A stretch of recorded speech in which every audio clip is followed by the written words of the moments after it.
Okay.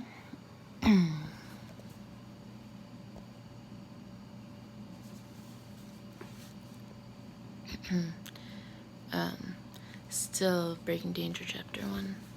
Continued. He looked down from the parapet of the rooftop, checking his scanner, checking the writhing masses of red and yellow that appeared on his monitor. They were everywhere. There was never going to be a break. San Francisco was a city of 600,000 people, and he had to assume that something like 80 to 90% were infected, maybe more. The city was teeming with infected. He had to go, now. Without a second thought, he anchored 2 steel ropes, threw them over the side, grabbed one, and rappelled down the building fast, kicking away a snarling infected before landing lightly onto the paving stones and taking off at a run for Sophie Daniels.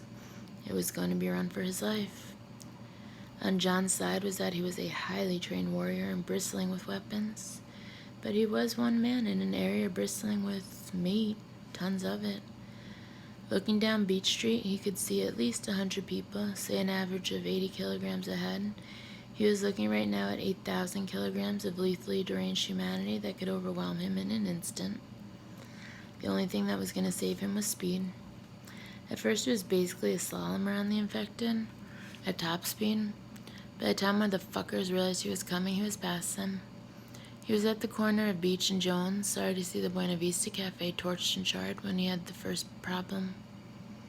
A big motherfucker, watching him coming, light blue eyes filled with empty madness, dressed like a chef, bloody toque and all. The guy reached out with a blood-flecked hand as John raced past, and the hand bounced off John's shoulder. He gave a huge yowl that lifted the hairs on the back of John's neck, and then the creature launched after John. This seemed to stir some kind of primitive pack instinct. 10 creatures started running after John. They might have lost their intelligence and humanity, but their muscles worked just fine. They were fucking fast. John turned, gave a wide blast of his stunner set to lethal, saw the big guy and 4 others fall dead. The pack instinct didn't run to helping one's fellow monsters. The fuckers behind just vaulted over the dead bodies and came after him. The lethal stunner worked. It worked real well. It's just there were so damn many of them.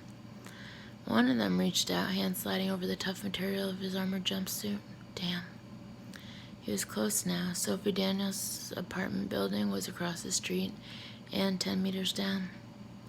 Without looking, John tossed a grenade behind him, sprinted across the street to the apartment building, slamming open the street doors, pulling them together and throwing the bolt.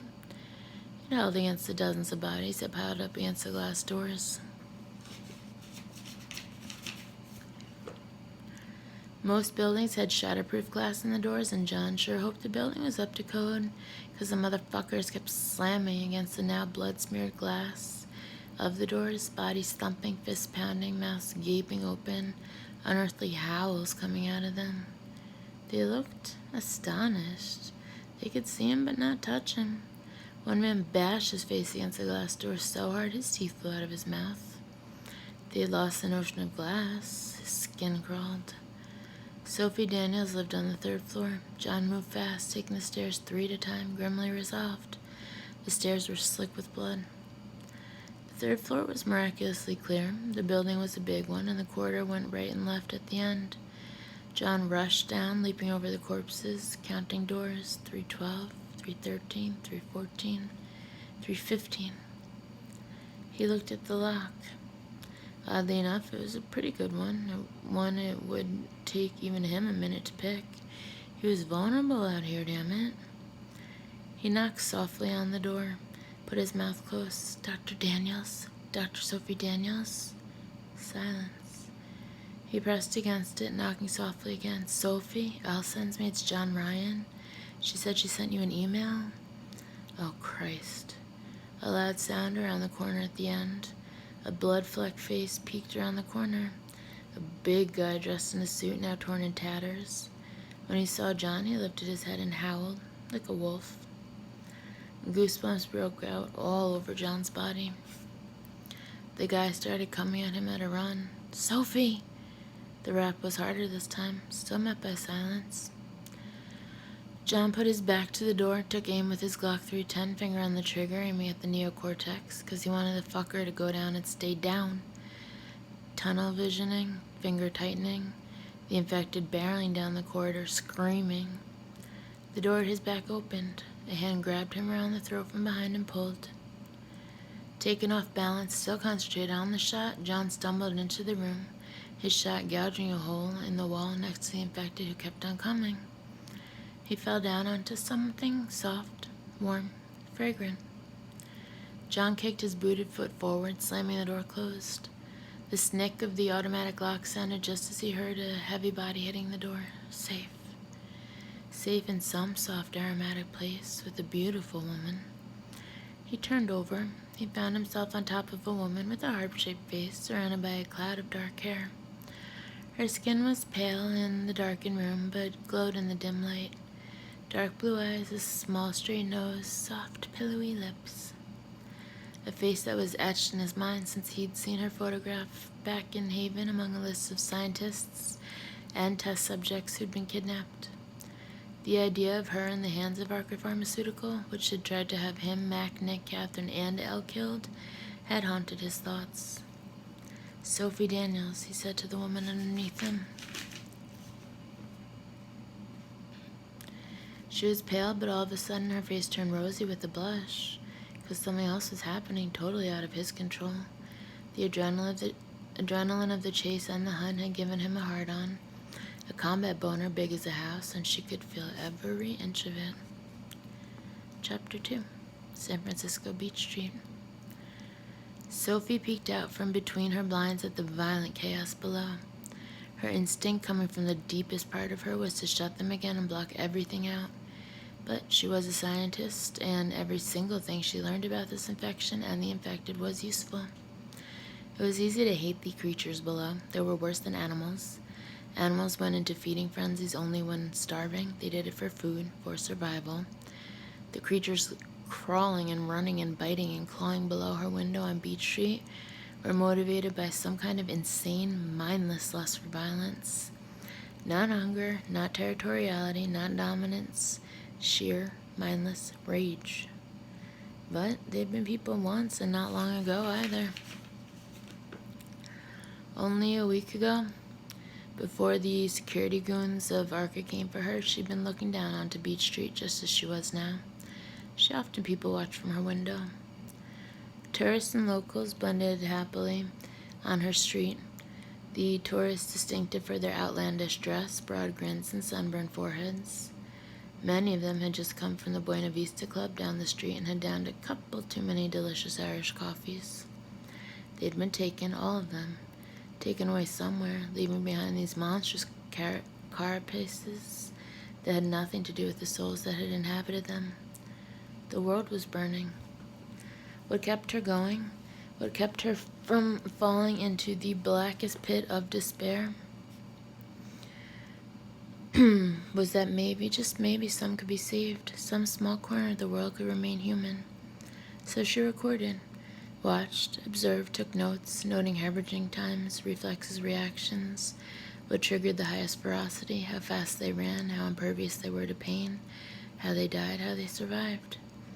It was all stored in her computer, in her written notes, and she video recorded the accompanying scenes. It was getting to be too dark to film anything in the details she needed. Crazily, she hadn't downloaded the IR app, so now that it was dark, she was stuck with what her eyes told her. The city lights were still on, but who knew for how long? They had come on an hour ago, but several were flickering. This time tomorrow or the next day, they could be gone. She could be gone too. Her door was stout, but conceivably a concerted attack by a couple of heavy men could break it, or at least unmoor it from its hinges. That was one possibility. She could starve to death or die of thirst if she was trapped for too long. Nasty thought, that one. If it looked like that would be her end, she had an entire bottle of Novital. Crushing all the tablets, dissolving them in water, and drinking it would put her to sleep forever. Many times throughout the long day while the city fell, she longed for that bottle, had to almost physically wrench her thoughts away from it. But that was crazy thinking and had to stop immediately. She was alive right now and in her right senses, and she was a scientist. She had a duty to observe, record, even postulate theories, however much on the fly. Science didn't work that way. It proceeded at its own stately pace, but this was different. The world of science had waned, and the world of blood was rising. Hers might be the last scientific observations on Earth. She shook her head sharply. No thinking like that. Observe and understand. Keep your emotions out of it. Leave something behind in the hope that at the end there would be human beings to come across her findings. A pack ran down the street fast. She watched, observed. She tapped her wrist to turn on the audio recording function. A group of infected is running down beach. It is 5:25 p.m. It is almost exactly 600 feet from the corner of Jones to Lorraine's pet shop. The pack covered the distance in 30 seconds, which means the infected can run a 4-minute mile. One of the pack is an obese man. He is keeping up, but shows signs of cardiopathy. His breathing is irregular, coloring ruddy. He has stopped and is looking around bewildered, holding a hand to his chest. Sophie watched as the man fell to one knee, still looking bewildered but not afraid, then pitched forward onto his face. No one in the pack stopped or even looked around. Eventually his chest stopped moving. Subject died at 5:37 p.m., presumably of a heart attack. No one will do an autopsy, she thought. There wouldn't be a functioning morgue anywhere in the city, and what was one heart attack in the midst of so much death? Sick at heart, Sophie turned away from the window. No more of this right now. She needed a short break.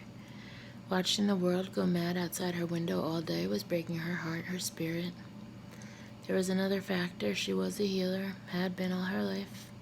This was well beyond anything she could fix. One of her first memories was of holding a bird that had fallen to the ground. She remembered how it lay listlessly in her hands as she cried. Her mother had started gently curling her fingers away from the small body when suddenly there was a flutter in her hands and the bird flew away. Then Nana Henderson had come to stay for a while when Sophie was 7 years old. Nana suffered from rheumatoid arthritis and had walked with 2 canes, her face often disfigured by pain. Sophie sat in her Nana's lap for a while every afternoon, and when Nana left, she was walking normally. Sophie had missed a lot of school that semester because she'd always been sick. Pain, disease, afflictions. As she grew older, Sophie had felt these things in her fingertips when she touched someone. She could feel her hands grow warmer, could feel muscles bunched against the pain, relax in the other person, could feel sickness departing the body and entering hers. With hindsight, she realized her parents had worried about her, a healer. If word got out, every sick person in the world would show up on her doorstep begging for help, and it would kill her, because the other side of the coin was that she had to rest for several days after touching someone who was sick. She was weak, feverish, depleted. Both her parents were scientists, and they threw her into an accelerated program, a scientific fast track where she found herself studying biology, then virology, because both were so fascinating. Her parents had wanted her to go into computer science, engineering, or pure math, something as far from medicine as possible. But Sophie was fascinated by viruses, those minute segments of protein that seemed to hold such immense power over human beings. Such terrible diseases: rabies, Ebola virus, hantavirus, the 2021 bird flu that killed 2 million people. Certain cancers were caused by viruses. She wanted to make that better. She wanted to fix that. She couldn't cure the world herself, but she could have a hand in finding out how to help the world heal itself. Virology proved to be a natural fit for her, and she was recruited to Arca Pharmaceuticals directly from the Stanford PhD program. Stanford was where she met her best friend, Al Connolly. They were young and bright and were making names for themselves. They had something else in common too, something deeper, something darker than shared courses, and an inability to find decent dates. Powers, gifts, curses, whatever you wanted to call them. Arca was funding a major study on psychic phenomena, and by some principle of the drift factor, they'd both ended up in it. Elle is both a subject and a researcher, which was a big no-no.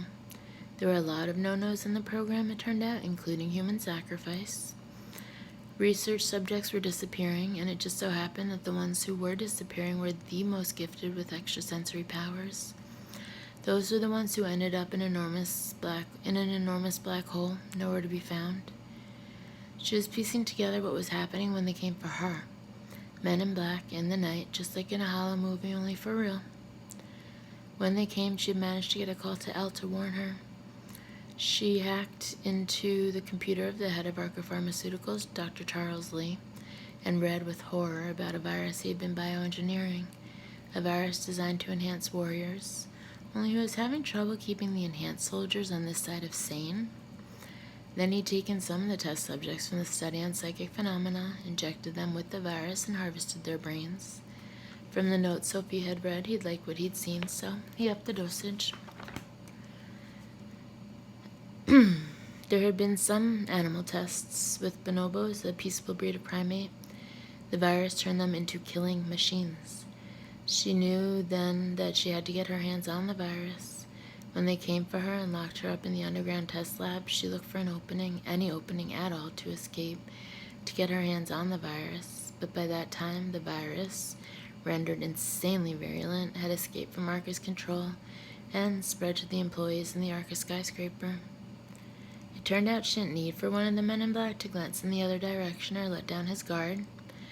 It turned out that two lab techs, Carla Stiller and Robert Krotow, two of the gentlest, smartest people she knew, had become infected. They basically ate the two men in black. Arca's security guards, who she'd read had been recruited exclusively from U.S. Special Forces, didn't stand a chance. Sophie hid in a supply closet until the carnage outside was over, opening the door only when she saw the two blood-stained lab rats lope down the hall for other victims, leaving behind two men in black in 6 distinct pieces. The concept of door handles proving too much for the infected to conceptualize, they'd forgotten all about her. It was now or never. Sophie took the elevator to the 21st floor of the Arca offices where the big boss himself, Dr. Charles Lee, resided. It had been the slimmest of chances, and her heart had pounded every second while her body was screaming at her to get out. And I think we'll pause there for now.